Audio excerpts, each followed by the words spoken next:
साल 1857 भारतीय इतिहास में ना ये सिर्फ एक तारीख नहीं है। ये वो मोड़ है जहां से भारत की कहानी ने एक बिल्कुल नया रुख ले लिया था। ये एक ऐसी क्रांति थी जिसने ईस्ट इंडिया कंपनी के शासन की जड़ें हिला दी और यहीं से शुरू हुआ ब्रिटिश राज।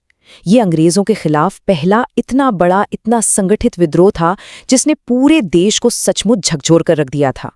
तो चलिए आज इस महान विद्रोह की कहानी को समझते हैं। कहते हैं ना कि हर बड़ी आग की शुरुआत एक छोटी सी चिंगारी से होती है। 1857 के लिए वो चिंगारी थी एक अफवाह, एक ऐसी अफवाह जिसने लाखों लोगों के धर्म और आस्था को सीधी चुनौती दे दी। सोचिए, नई एनफील्ड राइफल के कारतूस पर गाय और सुअर की चर्बी लगी होने की खबर। इसने हिंदू और मुस्लिम सिपाहियों के मन में ये शक पक्का कर दिया कि अंग्रेज जानबूझकर उनका धर्म भ्रष्ट करना चाहते हैं। और इस पूरे विद्रोह के केंद्र में कौन थे? सिपाही, मतलब वो भारतीय सैनिक जो ईस्ट इंडिया कंपनी की फौज की रीढ़ की हड्डी थे। आप अंदाजा लगाइए, सेना का लगभग 87% हिस्सा भारतीय थे, लेकिन इसके बावजूद उन्हें कम वेतन, धीमी तरक्की और नस्लीय भेदभाव, इन सब का सामना करना पड़ता था। तो चलिए सबसे पहले उसी चिंगारी की बात करते हैं जिसने इस विद्रोह की आग भड़काई, वो बदनाम चर्बी वाला कारतूस। देखिए कैसे एक अकेले इंसान का गुस्सा कुछ ही हफ्तों में एक बड़े विद्रोह में तब्दील हो गया। 29 मार्च को मंगल पांडे ने हमला किया, 8 अप्रैल को उन्हें फांसी दे दी गई और फिर ठीक एक महीने बाद 10 मई को मेरठ में सिपाहियों ने बगावत का बिगुल बजा दिया। ये चिंगारी अब एक शोला बन चुकी थी। लेकिन एक मिनट, ये चर्बी वाला कारतूस तो सिर्फ एक चिंगारी थी।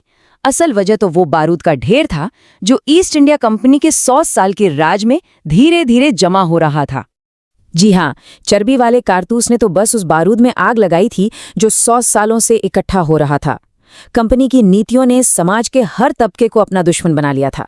सोचिए, भारी लगान से दबे हुए किसान, अपनी जमीनें खोते जमींदार, बर्बाद होते कारीगर और अपनी रियासतें गंवाते राजा नवाब, हर किसी के मन में असंतोष की आग सुलग रही थी। चलिए इन वजहों को थोड़ा और करीब से समझते हैं। राजनीतिक तौर पर देखें तो लॉर्ड डलहौजी की हड़प नीति ने झांसी और अवध जैसे बड़े राज्यों को नाराज कर दिया था। आर्थिक मोर्चे पर क्या हो रहा था? भारी टैक्स किसानों की कमर तोड़ रहे थे और ब्रिटिश माल ने हमारे अपने उद्योगों को तबाह कर दिया था। और सेना के अंदर का भेदभाव वो तो हम देख ही चुके हैं। मेरठ से जो चिंगारी उठी थी ना, वो देखते ही देखते पूरे उत्तर और मध्य भारत में एक भयानक आग की तरह फैल गई। अगले ही दिन मतलब 11 मई को विद्रोही सैनिक दिल्ली पहुंच गए। उन्होंने लाल किले पर कब्जा किया और बूढ़े हो चुके मुगल बादशाह बहादुर शाह जफर को ना चाहते हुए भी अपना नेता और हिंदुस्तान का सम्राट घोषित कर दिया। यह एक बहुत बड़ा कदम था। इसने विद्रोह को एक राष्ट्रीय चेहरा दे दिया था। अब विद्रोह के कई बड़े केंद्र बन चुके थे और हर जगह स्थानीय नेताओं ने इसकी कमान संभाली। कानपुर में नाना साहब, लखनऊ में बेगम हजरत महल, बिहार में कुंवर सिंह और हाँ, झांसी में रानी लक्ष्मीबाई। ये नाम इस लड़ाई के असली हीरो बन गए। और इन सभी महान नेताओं में एक नाम है जो इतिहास में हमेशा के लिए अमर हो गया, रानी लक्ष्मीबाई। उनका वो नारा, मैं अपनी झांसी नहीं दूंगी, ये सिर्फ एक वाक्य नहीं था, ये अंग्रेजों के खिलाफ हर हिंदुस्तानी की आवाज बन गया था। उनकी बहादुरी आज भी एक मिसाल है।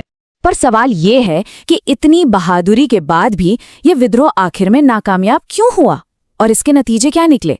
चलिए अब देखते हैं कि कैसे इस विद्रोह ने एक पूरे युग का अंत कर दिया।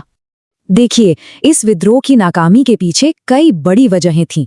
सबसे पहली, विद्रोहियों में एकता और एक मजबूत केंद्रीय लीडरशिप की कमी थी। दूसरी बात, ये लड़ाई मुख्य रूप से उत्तर भारत तक ही सिमट कर रह गई। कई बड़ी रियासतों और पढ़े लिखे तबके ने भी इसका साथ नहीं दिया। और उधर अंग्रेजों के पास बेहतर हथियार, एक संगठित कमांड और बेहिसाब संसाधन थे। तो हाँ, ये विद्रोह दबा दिया गया, लेकिन इसने भारत में ब्रिटिश शासन की पूरी तस्वीर ही बदल कर रख दी। ईस्ट इंडिया कंपनी का राज खत्म। अब भारत पर सीधा ब्रिटिश महारानी का शासन था। गवर्नर जनरल का पद अब वाइसराय कहलाने लगा और सदियों से चला आ रहा मुगल साम्राज्य, उसका तो नामो निशान मिटा दिया गया। ये विद्रोह का सबसे बड़ा और सबसे सीधा नतीजा था। ब्रिटिश संसद ने गवर्नमेंट ऑफ इंडिया एक्ट 1858 पास किया, जिसने भारत पर शासन करने का हक एक कारोबारी कंपनी से छीनकर सीधे ब्रिटिश सरकार को दे दिया। असल में यहीं से ब्रिटिश राज की औपचारिक शुरुआत हुई। अब दोबारा ऐसा कोई विद्रोह ना हो, इसके लिए अंग्रेजों ने अपनी रणनीति बदली। महारानी विक्टोरिया ने एक घोषणा की। इसके जरिए भारतीय राजाओं को भरोसा दिलाया गया कि अब उनकी रियासतें छीनी नहीं जाएंगी। धार्मिक मामलों में दखल न देने और कानून में बराबरी का वादा भी किया गया। हालांकि ये वादे असल में भविष्य के गुस्से को शांत करने की एक सोची समझी चाल थी। तो 1857 के इस महान विद्रोह की विरासत क्या है? हम इसे आज कैसे याद करते हैं? दिलचस्प बात यह है कि इस विद्रोह को आज भी दो अलग-अलग नजरियों से देखा जाता है। अंग्रेज और कई पश्चिमी इतिहासकार इसे सिर्फ एक सिपाही विद्रोह या गदर कहते हैं, लेकिन वीडी सावरकर जैसे भारतीय राष्ट्रवादियों के लिए ये भारत का पहला स्वतंत्रता संग्राम था। और शायद यही इस विद्रोह की सबसे बड़ी देन है। भले ही ये लड़ाई हम हार गए थे, लेकिन इसने पहली बार पूरे भारत में एक साझा पहचान की भावना को जगाया।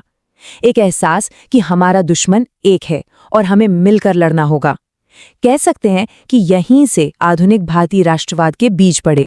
तो आखिर में सवाल यही बचता है कि हम 1857 को किस तरह देखें?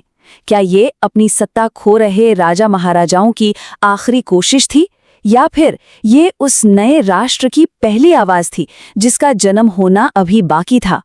ये एक ऐसा सवाल है जिसका जवाब इतिहास आज भी तलाश रहा है।